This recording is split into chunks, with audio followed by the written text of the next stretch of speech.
De inmediato se dará inicio al ciclo de conferencias Acontecer del Libro y otros soportes de la Universidad Técnica Nacional, con la conferencia Aportes para una sociedad del conocimiento y la innovación, a cargo del señor Keylor Rojas Jiménez. Muy buenos días a todos. Yo voy a aprovechar para dar unos comentarios sobre lo que don Emanuel y don Francisco estaban diciendo. Ya la presentación mía son 12 diapositivas, entonces no la voy a hacer, traté de condensar todo un libro en esto, pero quería referirme más bien sobre el libro, sobre lo que es escribir un libro. Ustedes saben por qué se inventó el lenguaje. Uno pensaría que es para comunicarse. La mayoría de gente podría decir que sí, ¿verdad? Sin embargo, los estudios de los expertos en ciencias cognitivas dicen que esa es una función secundaria, comunicarse. La función primaria del lenguaje es estructurar el cerebro. Es decir, todas esas conexiones químicas que existen, bioquímicas que existen en el cerebro, al final se traducen y les da estructura a, bueno, las conexiones químicas, que son los pensamientos, el lenguaje lo que hace es darles estructura. Y entonces, cuando uno lee algo que alguien escribe, o inclusive cuando uno oye a alguien hablando, en realidad lo que está escuchando o lo que está leyendo es cómo piensa, aún más, cómo está estructurado su cerebro. Y por eso, en algunos casos uno se alegra y en otros casos se da horror, ¿verdad? Curiosamente, bueno, a mí me ha tocado por cuestiones laborales entrevistar a muchísima gente, y ustedes aquí se están formando y van a tratar de, en algún momento, van a tener un muy buen currículum. Pero eso es, desde mi perspectiva, la mitad de la historia. Lo otro es el cómo se desenvuelvan ustedes, cómo hablen ustedes, inclusive ahora cómo escriban. Una de las grandes quejas que tienen los empresarios o cualquier persona es que no le pueden escribir algo coherente, ¿verdad? Aunque sean dos o que sean tres líneas, que sean coherentes. Y algunas veces eso es fundamental para que las otras personas puedan entenderlo. Y entonces, por eso es necesario desarrollar ese ejercicio de escribir para comunicar, pero también para organizar sus pensamientos. Es más, quienes hayan escrito algo en su vida lo podrán ver. Es un ejercicio maravilloso pasar del mundo, o sea, el escribir es algo verdaderamente fascinante, que uno pasa del mundo de las ideas al mundo real, al mundo físico. Lo real puede abarcar ambas. Es más, ustedes pueden hablar con una persona y si alguien se lo dice, ustedes le creen o no le creen. Pero si está escrito en algún lado, aunque sea mentira, ustedes lo creen. Y entonces es un ejercicio maravilloso el poder leer, poder escribir y al final de cuentas poder transmitir un pensamiento, una visión de mundo. Bueno, ¿cuál es el libro bueno? ¿O cuál es la película buena? ¿O cuál es la canción buena? Bueno, cada quien tiene su perspectiva, ¿verdad? Uno puede decir la que me hace llorar o la que me hace reír Para mí, una obra buena es la que me aporta, me cuestiona, me da una perspectiva distinta que nunca había visto de la realidad de las cosas. O me cuestiona inclusive mi forma de pensar con argumentos válidos. Bueno, yo no sé si la obra mía será buena o no. Yo los invito a juzgarlos. Es más, los invito a darles una probadita. El otro día cuando lo presentábamos brevemente, yo hacía referencia el leer cualquier otra cosa en la vida, hay que hacerlo intensamente. Y entonces yo les proponía la metáfora de que imagínense ustedes que se van a comer un cas, le meten un mordisquito y sienten el ácido, el dulce, esas sensaciones, ¿verdad? Esa sensación tan intensa, algunos se arrugarán la cara, otros más bien la disfrutarán, pero bueno, esa sensación de disfrutar intensamente las cosas, en alemán hay un concepto para eso que se llama genießen. Bueno, es lo que invito en general a hacer con la lectura, ¿verdad? Ciertamente no todo tiene que ser bueno y ciertamente no todo es bueno, pero que las cosas que las hagan por un placer, el placer de disfrutar, el placer del conocimiento, el placer de aprender. Por eso yo en este libro que les voy a presentar, de verdad, en 12 diapositivas muy pequeñas, quiero proveer alguna perspectiva distinta sobre cómo debe ser una sociedad del conocimiento. ¿Qué es eso? Una sociedad del conocimiento. Creo que hoy están variando los patrones de cómo se ve la vida, sobre qué es lo más importante, y entonces voy a dar algunos inputs. Lo otro, creo que lo comentó don Manuel y don Francisco, la única manera de poder tener resultados, productos, salidas, es teniendo entradas. Y una de las mejores maneras de tener entradas de conocimiento es leyendo. Ciertamente la internet, la televisión, hay diferentes espacios, la comunicación con otras personas nos proveen de entradas útiles, pero en estos momentos me parece que tenemos el gran dilema que tenemos en la sociedad actual es que tenemos más bien demasiadas entradas con demasiada información, pero gran parte de esa información es basura. Entonces, ¿cuánto porcentaje del tiempo gastamos en información basura? Es más, hacemos aseveraciones lógicas sobre premisas falsas. Y entonces uno ve, bueno, a veces se queda asustado, ¿verdad? Y dice, bueno, desde políticos hasta científicos, ¿verdad? ¿Qué hacen hacer? Me parece que lo que planteo es muy lógico, pero las bases son falsas. Entonces, también dentro de ese placer y esa intensidad de leer, también hay que tener ese sentido crítico desde un inicio, ¿verdad? Y decir, y filtrar si vale la pena o no vale la pena. O a veces, ¿cuánto tiempo? Hemos estado viendo algunos estudios y el tiempo que se dedica ahora en redes sociales o internet en general cada vez es más creciente. Pero ¿cuánto de eso es realmente importante?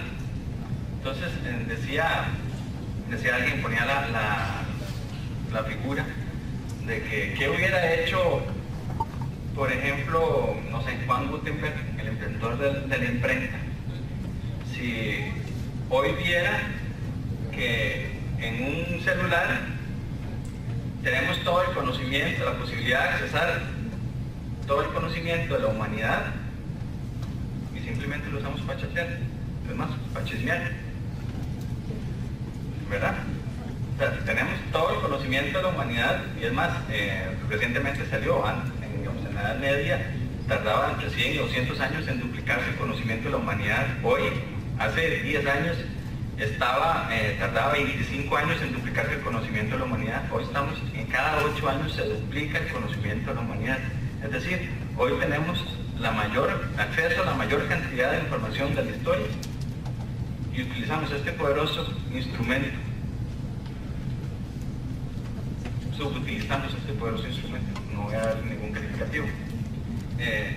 Ok. Ahora sí, vamos a entrar.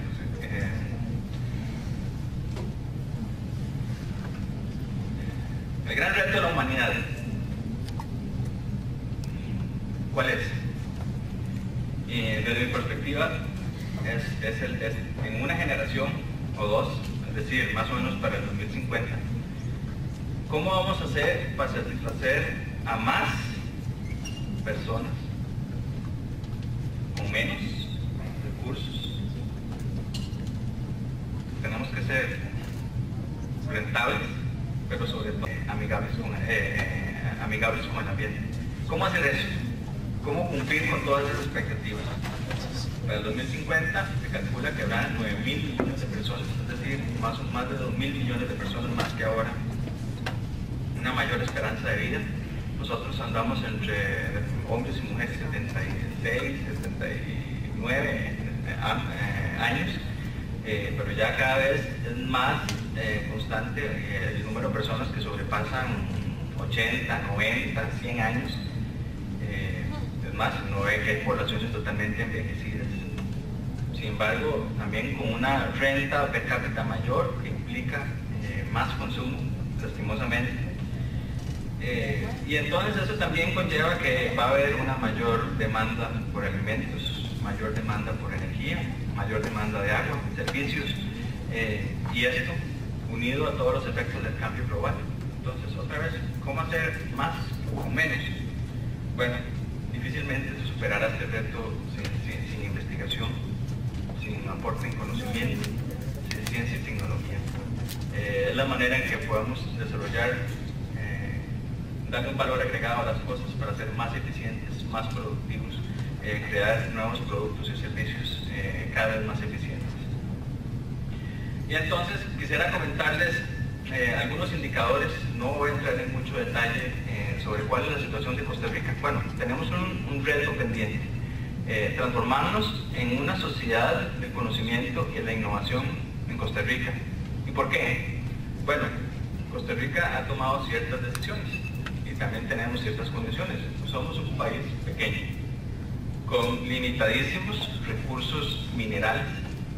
Es más, vamos a tener problemas, otras limitaciones de otros recursos, por ejemplo, agua. Vivimos casi todos en la vertiente pacífica y el agua está en la vertiente caribe, por ejemplo.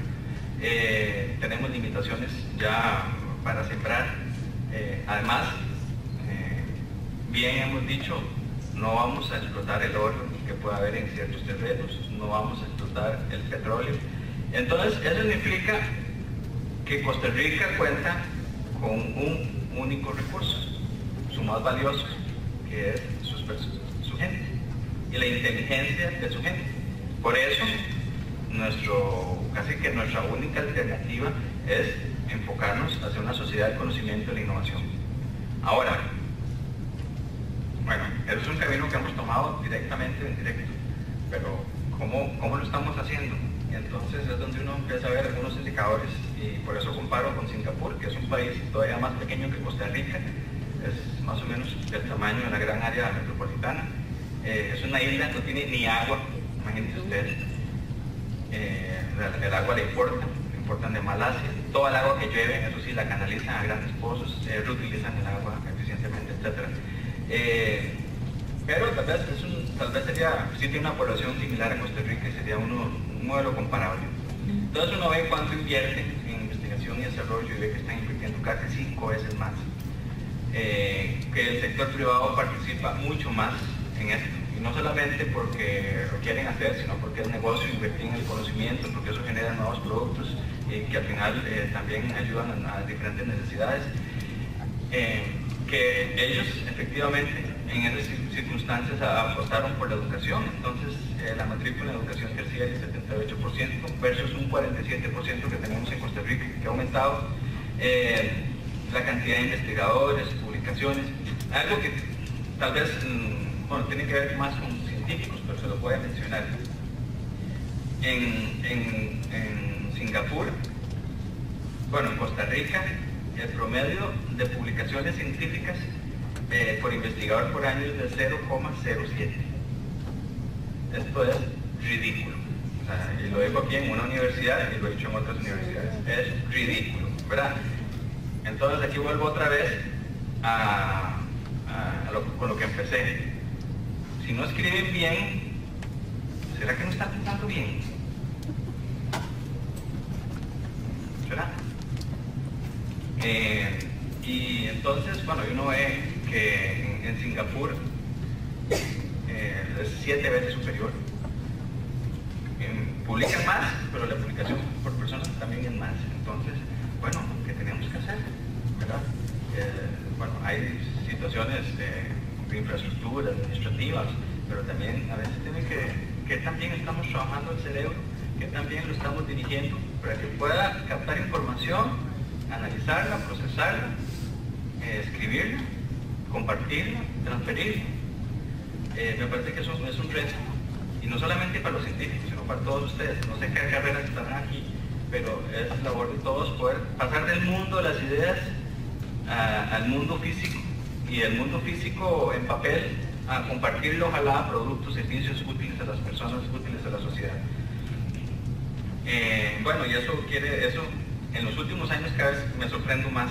Hace algunos, vean el PIB per cápita, es decir, la renta per cápita o la producción per cápita, nosotros es 9.000, ellos 51.000.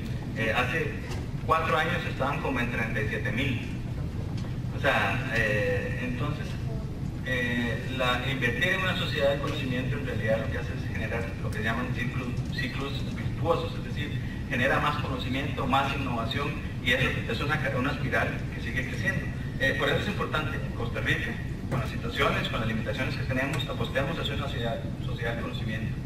Por eso, el libro simplemente lo que hago es plantear algunas sugerencias en 4 grandes áreas. Una relacionada con talento humano, que mucho tiene que ver con ustedes. La otra con inversión, investigación y desarrollo. La otra tiene que ver con la institucionalidad nacional, y la otra con liderazgo. Voy a tratar de hacer algunos énfasis en algunas y entonces paso rápido a otras. La primera es el reto del talento humano. Y entonces yo propongo, primero, deberíamos empezar por duplicar los graduados en secundaria. Entonces, muchos hablamos de duplicar las carreras, bueno, lo que sigo diciendo, es duplicar las carreras científicas y otras cosas, pero el gran reto de este país todavía está en la educación secundaria. Ha aumentado un poquito, pero no superamos el 40% de los estudiantes que entran a kinder, solo un 40% o menos se gradúan en 5º año. Entonces, bueno, si bien queremos tener más profesionales, más técnicos, más cosas, o sea, todavía tenemos un gran desafío pendiente en mantener a los jóvenes y que se puedan graduar, en mantener el interés en la educación secundaria. Y entonces esto pasa por muchísimas cosas. ¿Será que el modelo que tenemos es obsoleto? ¿Será que los estudiantes de hoy requieren nuevas formas? ¿Será que los profesores de hoy requieren nuevas formas? ¿Será que el aprendizaje se volvió viejo? ¿No se renovó? Hay una serie de actividades y situaciones que están haciendo ese es tal vez el principal cuello de botella. Y yo no sé si ustedes lo ven como yo, pero es gravísimo, ¿verdad? Y todo el mundo ya lo vio como la cosa más normal del mundo, ¿verdad? Solo un 40% de los jóvenes que entran en kinder se gradúan al final. Eso es gravísimo, ¿verdad? Y, bueno, hablamos de muchas cosas, ¿verdad? Y a veces pensamos y desviamos toda la atención a ver si la platina se arregló o no, pero o sea, lo esencial del país, su gente, por las justificaciones que he dado, y a veces simplemente nos hacemos los majes, ¿verdad? Me parece que esos son los principales retos a atender. El otro gran reto me parece que es la parte de educación técnica, tanto a nivel de pregrado como a nivel de grado. Y entonces aquí es donde uno ve, por ejemplo, Suiza, el 78% de los graduados de los colegios son de educación técnica. Y no solamente porque tengan, ayer escribía Enrique Obregón, simplemente porque sean gente que vaya a usar aparatos, sino porque tienen una expertise, una forma de ver la vida, una forma de resolver los problemas diferentes a cualquier otro. No hay una excusa, o sea, alguien puede ser un tecnólogo y puede ser un humanista. A veces creemos que las cosas son opuestas, pero bueno, el tema de la educación técnica, que muchos de ustedes estarán cursando alguna carrera, les brinda oportunidades a ustedes de crecer, de satisfacer, de aprender. Eventualmente es una llavecita, ¿verdad?, para conseguir el trabajo y luego seguir aspirando. El tema de graduados en ciencias e ingenierías, es algo que quiero hacer énfasis también. En este país se gradúan un 69% de los graduados universitarios son en ciencias sociales y en educación. Solamente un 6% en ingenierías y hay como un 8% más o menos en ciencias básicas. Es decir, tenemos unos desequilibrios, unas asimetrías tremendas en el sistema de lo que estamos formando. Y eso es otra de las cosas. Yo creo que todo el mundo sigue igual y aportemos más plata para la educación y para la educación superior. Pero, ¿educación superior para qué? ¿Para quién? ¿De acuerdo a qué necesidades? Yo no digo que unas sean más importantes que otras, pero lo que digo es que hay unas asimetrías tremendas. Y es donde uno ve que en este país se gradúan al año más o menos 11.000 profesores graduados o gente que va a trabajar en educación. Yo no sé si algunos de ustedes, pero de esos, hablando, el 90% trabajarán en el Ministerio de Educación Pública, y de esos solamente 1.200, 1.500 a lo mucho conseguirán trabajo. ¿Qué pasa con el resto? Vean, jueguensela, trabajen en lo que puedan, subempleados trabajando en otra cosa. Y entonces estamos apostando plata para gente que va a tener en algún momento una frustración tremenda. Y entonces, bueno, ese es un tema estratégico a nivel país que tenemos que ordenar. Por otro lado, uno ve empresas grandes y pequeñas que dicen la gente de computación o la gente de ingeniería los contrato todos y podría contratar 3 más, nada más que no están disponibles. Y entonces eso tiene que ver también sobre cuál es la información cuál es la formación que tuvieron ustedes a la hora de decidir por qué carrera estudiar. Tuvieron todos los elementos, fueron sesgados. Es más, simplemente fue lo que se me antojó, o fue el fruto de un proceso de orientación vocacional que decía, mira, yo tengo aptitudes para esto, yo tengo aptitudes para esta otra. O además tenía información sobre dónde se consigue trabajo, dónde no se consigue trabajo, cuáles son las condiciones, cuáles son las posibilidades de crecimiento social, cuáles son las posibilidades de ayudar a otros en lo que estoy haciendo, en qué consiste. Y entonces, bueno, eso es uno de los llamados de atención que hago en el libro. Estas asimetrías son peligrosas. Entonces, no sé si ustedes recordarán, en España hace poco los indignados, ¿verdad? Gente que no conseguía trabajo. Bueno, prontamente vamos a tener aquí muchos profesionales que el Estado invirtió en ellos, en darles una formación. Ellos invirtieron su tiempo, sus esperanzas, y al final no encontraron trabajo. ¡Qué indignación! ¿Verdad? ¿De quién la culpa? ¿Verdad? Me parece que ahí sí es importante que tanto las universidades, el gobierno y las mismas personas tomen conciencia y podamos tener esa información para la mejor toma de decisiones para la vida y las personas. El otro tema es graduados en maestrías y doctorados en este país. Bueno, les voy a decir el número. Tenemos nada más 500 doctores, 500 doctores.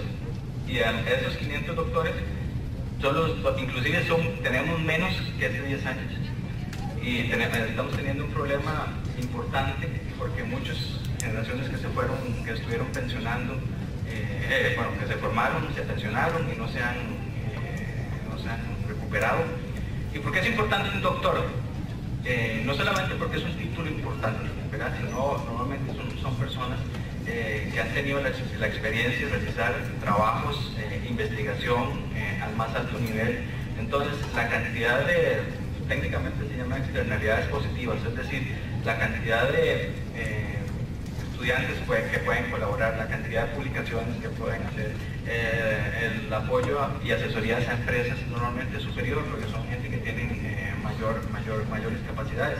Entonces, también es un tema estratégico que tenemos que apuntar en la sociedad. Y el otro es el tema de los investigadores, tanto en el sector público como en el sector privado.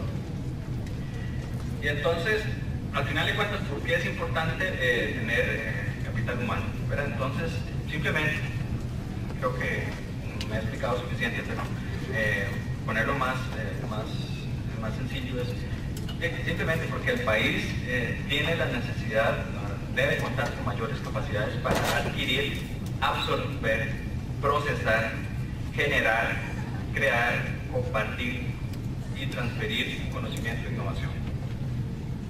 Decía yo se hace como una pausita. Decía Borges que las palabras, todos conocen a Borges, ¿verdad?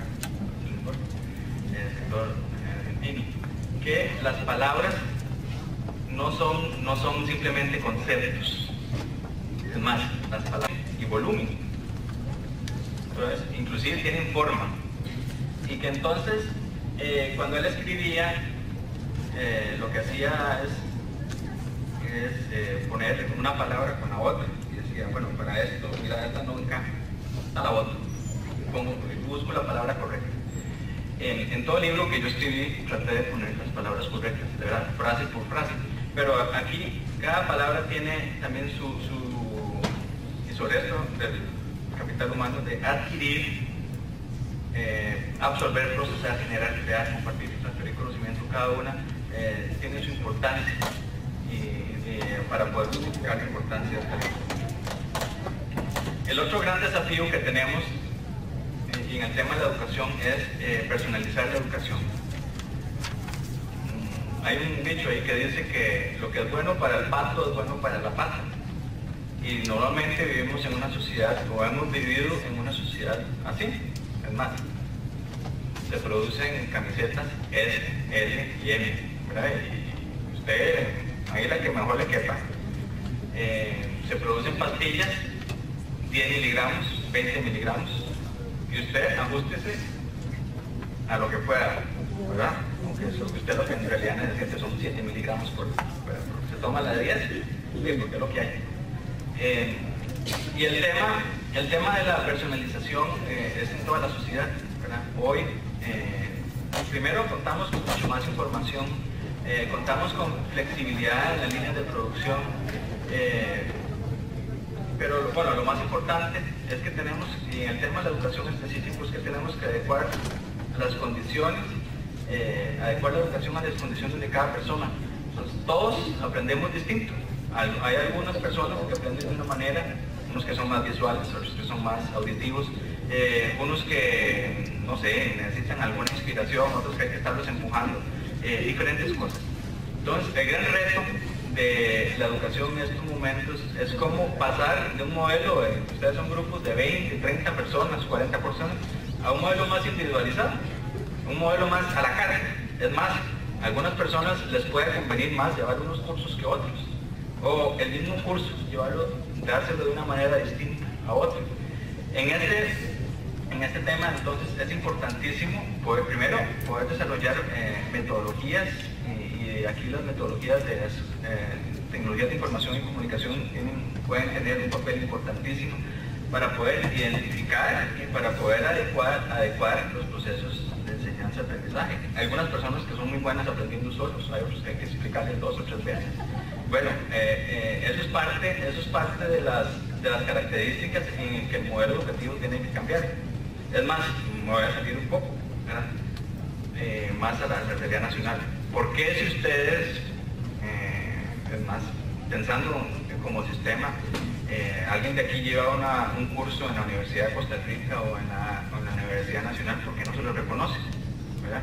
O es más, si ustedes llevaran algún curso no sé, en estos que hay en línea ahora, Coursera o edX, digamos, un curso de Stanford o de Yale o de Harvard, sobre, no sé, diseño de algoritmos, y está en su malla curricular, ustedes los llevan y hacen los exámenes, ¿por qué no se los reconocen? Bueno, todavía tenemos que vencer ciertos esquemas, ciertos paradigmas, ¿verdad? Obviamente, si la calidad es comparable, bueno, tenemos que abrirlo. El tema de la orientación vocacional, que ya me referí, y el otro tema importante, esto es para tanto jóvenes estudiantes como profesionales, el tema de la educación, que es una actividad permanente y continua. Por eso, yo pienso que en el futuro los títulos deberían tener fecha de expiración. Pongámosle 5 años, 10 años. ¿Quién no se vuelve obsoleto? Y ahora, como les dije, el conocimiento está diciendo que cada vez más rápido el conocimiento se duplica, cada vez nos volvemos más obsoletos y más rápido. Es más, alguien que puede, no sé, iniciar su doctorado y cuando termine lo que terminó de estudiar ya era obsoleto, que la velocidad del conocimiento estaba avanzando muchísimo. Por eso también las universidades deben migrar y todos tenemos que tener presente que todos tenemos que renovarnos, aprender, estudiar todos los días. Es más, yo decía que es que hacerlo como lavarse los dientes, hay que hacerlo todos los días hay que aprender. Entonces, yo no sé si ustedes tendrán algún profesor que les da lo mismo, que enseña lo mismo que enseñaba hace 5 años o que enseñaba hace 10 años. ¡Qué horror! Porque todos tenemos que estar en aprendizaje constante. Y entonces la universidad debería migrar a un proceso de simplemente, ok, termino y acabo cuando doy el título, sino más bien a modelos más de educación continua, permanente. Es más, debería tener, digamos, la mitad de estudiantes en carreras formales y la otra mitad en diferentes procesos de educación continua y permanente, utilizando para eso sí ambientes formales o ambientes informales, o sea, cara a cara o virtuales. Y entonces, sobre este tema también les recomiendo, bueno, primero una incitación. Me parece que es importante cada vez que uno habla con la diferente gente que está en la calle, ¿verdad? Y entonces cuando hablan de los graduados que salen de esta universidad, de otras universidades, le dicen a uno, bueno, son muy buenos técnicamente, pero otra vez, eso es la mitad de la historia. Yo necesito que esos graduados hablen idiomas, entonces, y ya no solamente un idioma, sino otros idiomas, ¿verdad? Que se están ocupando. Y el hablar otro idioma, como les mencioné al inicio, no solamente por cumplir con un requisito de un empleador, sino porque hay un placer en el poder comunicarse con otras personas. Al final de cuentas, también el idioma es un reflejo de la estructura, de la cultura, del lugar donde se ve de origen. Entonces uno habla alemán o habla inglés o habla portugués, al final de cuentas es un reflejo de eso. Entonces hay una riqueza intrínseca y un placer en poder hablar los idiomas. Bueno, es una competencia necesaria. La otra es el pensamiento lógico, que alguien pueda decir, tengo esto y por tanto tengo esto. Es muy sencillo, pero curiosamente muchos de la gente se queja de eso, de lo más básico, ¿verdad? Tengo A, B, C, y bueno, la suma de esto me da esto, ¿verdad? O por tanto me da esto. Las habilidades de comunicación, tanto verbal como escrita. Es importante decir algo coherente, que lo que uno piensa y dice, el otro lo entendió como yo lo pensé y lo dije. Porque algunas veces queremos decir algo, pero creímos decir tal cosa, pero la otra persona percibió lo otro. Y al final de cuentas tiene que ver con habilidades básicas de comunicación, liderazgo, emprendimiento. Me detengo en resolución de conflictos. Los tipos, sobre todo, y esto es una evaluación personal, yo creo que son muy resentidos. Y entonces a mí me dicen algo y ya yo me enojé, ya hice las caritas y ya empieza todo el problemita, ¿verdad?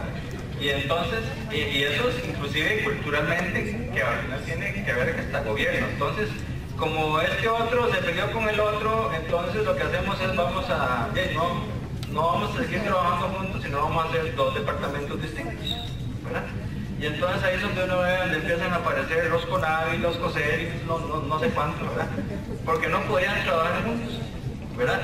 O en las mismas universidades apareció el departamento de tal y el departamento de tal, porque no sabían resolver conflictos, ¿verdad?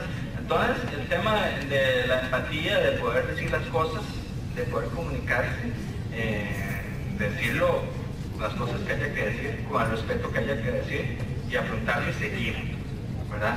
Esa es una de las competencias, de verdad. Si ustedes pudieran, aunque sea, yo sé que no hay mucha educación formal para esto, pero es una de las competencias más necesarias en esta sociedad, el saber resolver conflictos, el no tomarme los asuntos personales. Si pudieran trabajar en eso, si de toda esta conversación les queda nada más eso, que ustedes puedan autotrabajarlo, me iría contento. Aprendan a resolver conflictos.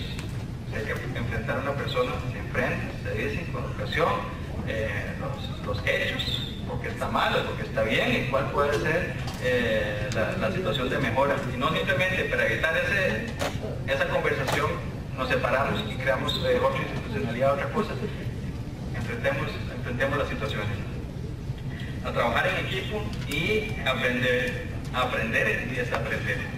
El tema es, como les dije, estamos con muchísima información, nos volvemos obsoletos, entonces muchas veces seguimos con cierta información que ya es obsoleta.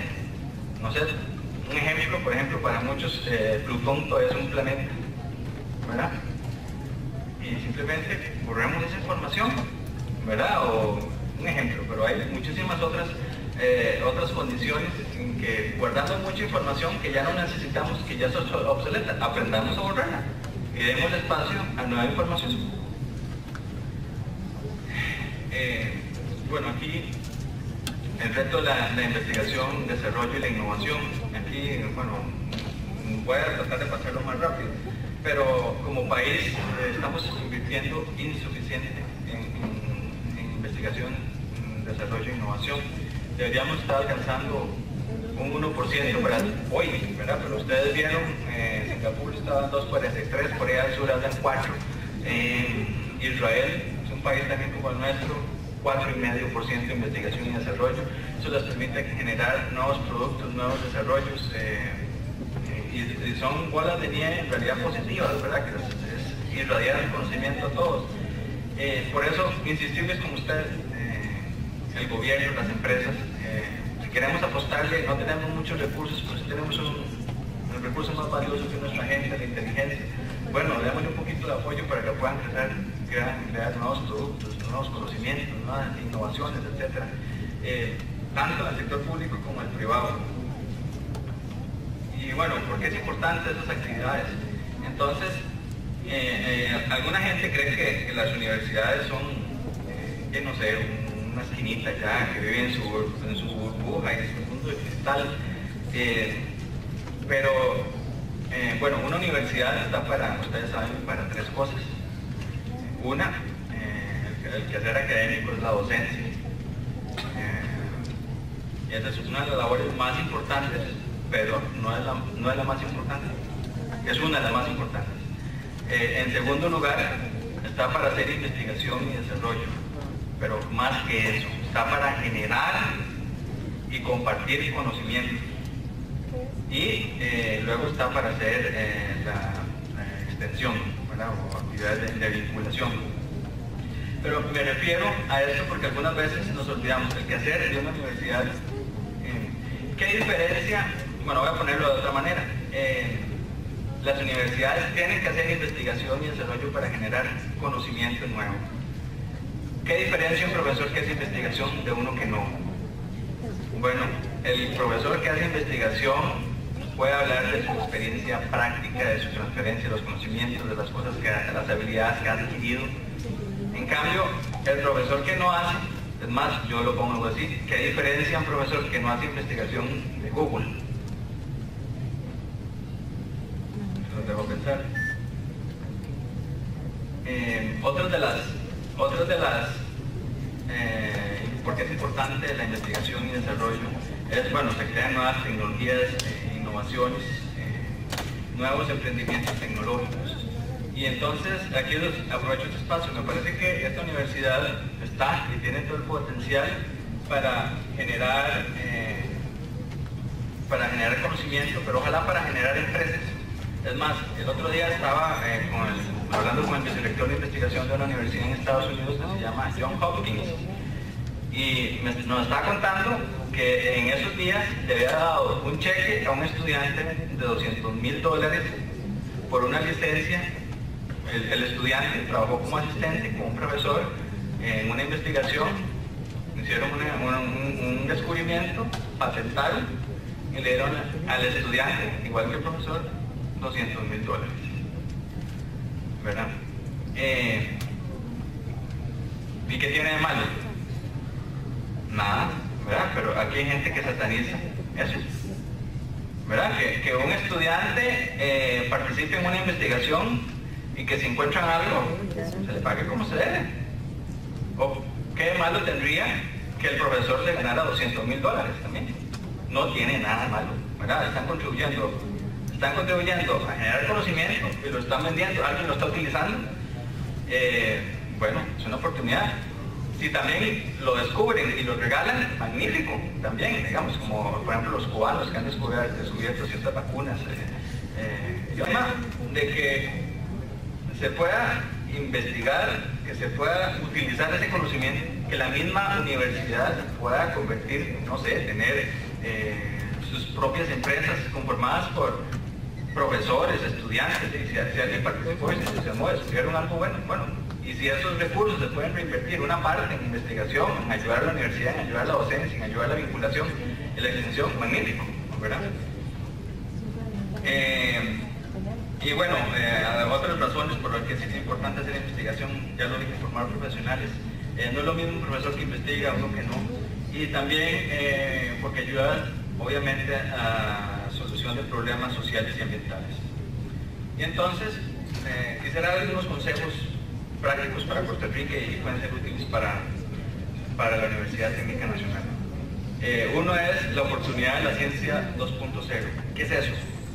En esta nueva forma de hacer ciencia, la computadora es tan importante como el tubo de ensayo.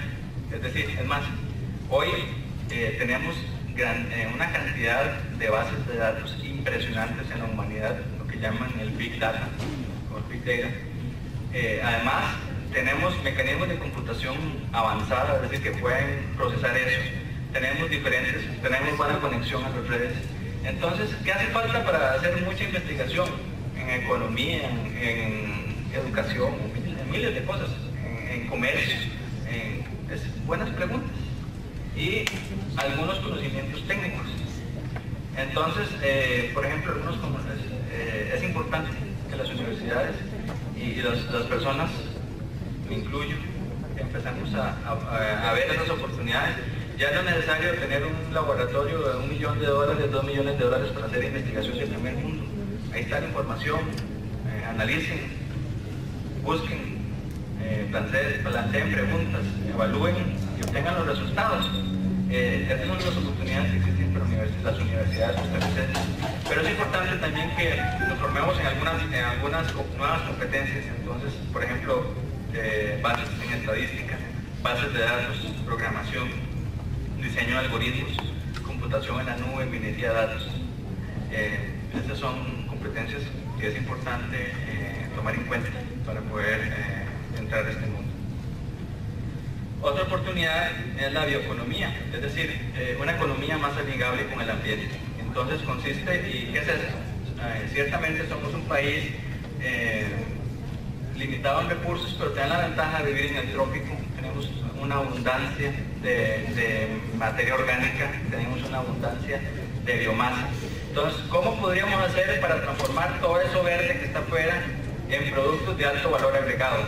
Productos como biocombustibles, entonces no tendríamos que estar importando petróleo, productos para la química, no sé, jabones, moléculas, anillos aromáticos, medicamentos, etcétera, a partir de la biodiversidad. Bueno, esto exige un valor, altísimo valor agregado en conocimiento, pero también representa una oportunidad. Tarde o temprano el petróleo se va a acabar, y cuando se acabe, quienes hayamos buscado soluciones alternativas, en nuestro caso, basados en la biomasa, podríamos tener ventajas significativas. El tercer reto que quería hablar, y ya casi que quedan 2 diapositivas o 3, es sobre la institucionalidad del país, ¿verdad? Entonces, bueno, todo el mundo habla de institucionalidad, el país debe ser así, las instituciones deben ser así, pero me parece que hay una pregunta de fondo. La institucionalidad, ¿para qué modelo país? ¿Para cuál modelo país? A veces queremos tener una casa, pero nos preguntamos para cuántos hijos o cuál va a ser el modelo familia, ¿verdad? Entonces, ¿qué es lo que queremos? mi pregunta es, bueno, definamos primero qué es lo que queremos como país. Algunos dicen, bueno, estamos navegando sin rumbo, ¿verdad? Pero bueno, antes de definir una institucionalidad, antes de definir un nuevo MOB, antes de definir, bueno, qué es lo que queremos primero, ¿verdad? No simplemente hacer por hacer, sino sentarnos a la pausa, la pregunta adecuada, hacia dónde queremos ir, cuál es la institucionalidad sobre el país, modelo que queremos, y a partir de ahí hagamos una institucionalidad. Mi propuesta es, ¿cuál debe ser el modelo país? Bueno, debemos tener un país con una economía basada en el conocimiento, altamente sofisticada, articulada, es decir, que todos estemos trabajando juntos, academia, instituciones públicas, las empresas, encadenada, los grandes con los pequeños, y abierta al mundo. Y abierta al mundo porque somos un país pequeño, 4,5 millones de personas. Nuestro país no puede vivir solo de lo que produce, hay que salir a vender, traer, comercial. Ciertamente es parte, digamos, del modelo país que debemos tener. Y entonces, algunas de las cosas con las que complemento: es importante que se le dé igual importancia a la innovación que al asistencialismo social. Y lo voy a decir con las palabras que son. Un poco la experiencia que tuve de estar en el Ministerio de Ciencia y Tecnología. Mucha gente habla de la ciencia y tecnología y la innovación son importantes, pero es un discurso de la boca para afuera, ¿verdad? Cuando se dan a la hora de dar los recursos, uno ve tremendas asimetrías. Entonces, por ejemplo, en este país, el FODESAP, solamente el FODESAP tiene 500.000 millones de colones para asistencialismo social. Es decir, vale a la gente ahí un poquito de cosas para ayudarle. Ciertamente mucha gente la ocupa, ¿verdad? Pero para ciencia y tecnología solo se le dan 1.000 millones. Entonces hay una diferencia de 500 veces. Yo no estoy diciendo que sea malo dar tanto asistencialismo social, pero sí estoy diciendo que es malo esa asimetría tan grande. Entonces, me parece que todo esto empieza también por una visión de todo nivel, ¿verdad? Que ojalá los más altos dirigentes políticos puedan tener eso. No es dándole el pescado a la gente como se satisface y cómo va a crecer este país, sino más bien creando herramientas para que la gente produzca, pesque, venda, procese el pescado, comercie el pescado o genere harina de pescado o inclusive, no sé, una pomada o lo que sea, ¿verdad? Es importante. Entonces es una visión para todos ustedes. Lo otro es, bueno, más recursos para ciencia y tecnología, que nos enfoquemos en lo estratégico. Somos un país con recursos limitados, con recursos limitados, pero con necesidades ilimitadas. Entonces por eso es importante apuntar. Lo otro es, bueno, instrumentos de política pública. Por eso es importante la perspectiva. La perspectiva es poder visualizarnos al futuro, decir cuáles son las cosas más estratégicas en todo este panorama. Vayamos por aquí. Bueno, hicimos algún ejercicio para poder dejar esto a la administración, pero bueno, es importante que todas las instituciones digan, bueno, vamos a hacer esto. Pasa para ciencia y tecnología, pero pasa para cualquier otra. Mucha gente a veces tenemos un afán por estar corriendo y haciendo y no nos detenemos a ver, ok, ¿es esto lo más adecuado? ¿Habría algo más importante? Entonces, que el día a día no nos saquen de lo estratégico. Y bueno, eso es una de las cosas importantes, por eso hay que a veces salirse y pensar y después, ok, hagamos esto, pero lastimosamente vivimos nada más tapando parches y no pensando en lo estratégico. Bueno, es importante, aquí hablo más para el sector público, que tener flexibilidad administrativa para poder contratar y despedir a quien no funciona. Hay gente que trabaja 2 años, tiene la plaza y ya luego no vuelve a trabajar, ¿verdad? Eso no puede ser, me parece que ciertamente hay que tener evaluación de la calidad y de lo que se hace. Pero bueno, me parece que hay que trabajar en ese tema, hay que buscar otros modelos en los que no necesariamente se pueda trabajar desde el servicio civil. Y luego el temor, vencer el temor a reinventarse. Todas las instituciones como un ser vivo deberían nacer, crecer, transformarse y en algún caso morir, luego para nacer de otra manera.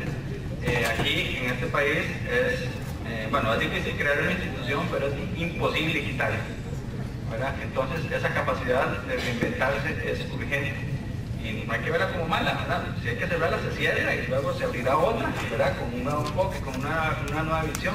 Pero aquí ahí tenemos un montón de instituciones que deberían estar cerradas, ¿verdad? Pero simplemente está como en la concepción del Estado, ¿verdad? Se debería ver de verdad como un ser vivo. Se muere ya, y después, bueno, se pasa a otra institución, con los empleados de verdad cómo se maneja, pero tener esa visión. Por último, el reto del líder y su liderazgo. Me parece que es una de las cosas más importantes y los que esta sociedad está más necesitada. Estamos viendo, hay una cosa que yo defino como el efecto cardumen, que ahora estamos migrando hacia ese efecto en los sistemas políticos y en los efectos sociales, en que el efecto, ¿saben ustedes lo que es un cardumen, verdad? De peces, es como una escuela de peces, es un conjunto de peces, y verdad que todos se mueven coordinadamente. Cuando hay un tiburón, ¿verdad? Entonces los otros salen corriendo y todos se mueven como una parvada de aves, ¿verdad? Que todos sincrónicamente y no hay una cabeza particular. Me parece que estamos moviéndonos a un sistema así que está potenciado por internet, por ejemplo, que permite comunicarse a la gente. Pero ya empiezan a hablar la gente de ciencias políticas, que estos movimientos son muy prácticos y funcionan, pero lastimosamente son efímeros, ¿verdad? Entonces, ustedes vieron lo que pasó con la primavera árabe, ¿verdad? Hubo todo un movimiento y ya después se cayó porque no hay un liderazgo, ¿verdad? Que esté permanente, que sea sostenido. Y entonces, bueno, estamos teniendo diferentes formaciones y diferentes visiones en los retos, pero el liderazgo siempre va a ser útil, el líder y su liderazgo. Y entonces, para la nueva sociedad del conocimiento, yo propongo que el líder tiene que tener al menos las siguientes características. Tiene que tener conocimiento técnico, primero, luego destreza política, luego capacidad para inspirar, es quizá tal vez una de las más urgentes. Poder decir a la gente, recogerlos, decir vamos por aquí, tener la valentía para tomar decisiones, no a todos se les queda bien, pero hay que tomarlas. No patear la bola, ¿verdad?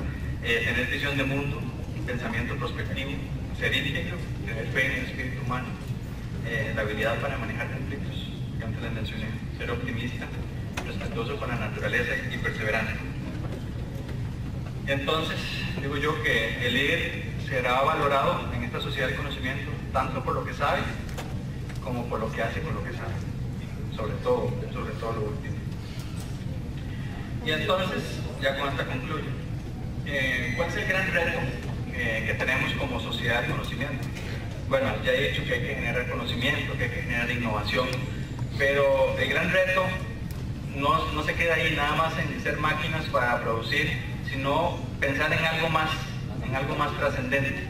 Y entonces, bueno, ciertamente tenemos que contribuir a la prosperidad, a la competitividad del país, pero sobre todo, el reto de la ciencia, la tecnología, la innovación de una sociedad del conocimiento es contribuir a que las personas tengan esa esperanza y ese sentimiento de prosperidad, que tengan sobre todo bienestar, que tengan calidad de vida, que tengan ese sentimiento de tener una vida plena y equilibrada, con trabajos dignos, sofisticados, bien remunerados, pero que el fin, la ciencia, la tecnología, la innovación no son un fin en sí mismo, sino un medio para alcanzar un fin superior, que es que las personas, el bienestar, sentirse bien de las personas.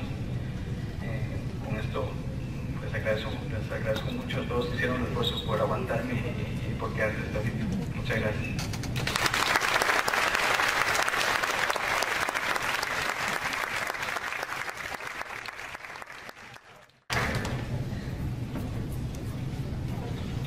Si alguien tiene alguna pregunta para el señor Keylor.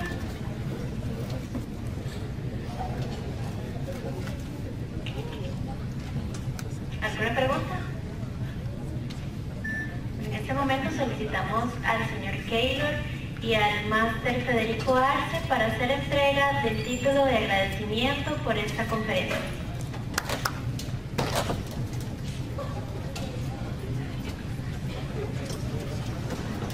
Buenos días a todos los presentes.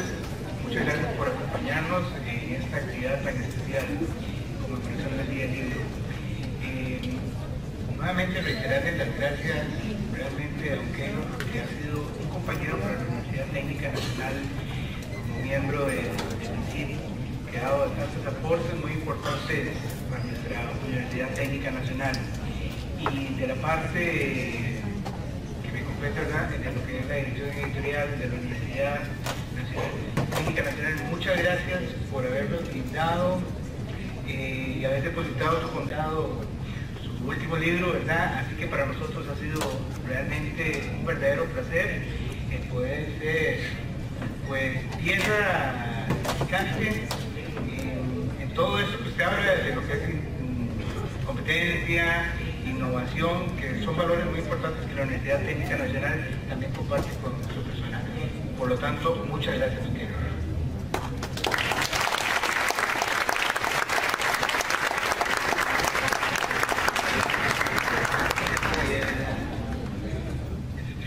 Dice así, reza así: Universidad Técnica Nacional, Sistema Integrado de Bibliotecas y Recursos Digitales, Biblioteca Francisco Picado Soto y Editorial UTN. Otorga el presente certificado de agradecimiento al sector Keylor Rojas Jiménez por su satisfactoria y destacada participación en la celebración del Día del Libro bajo el tema Acontecer del Libro y otros soportes en la Universidad Técnica Nacional. Muchas gracias.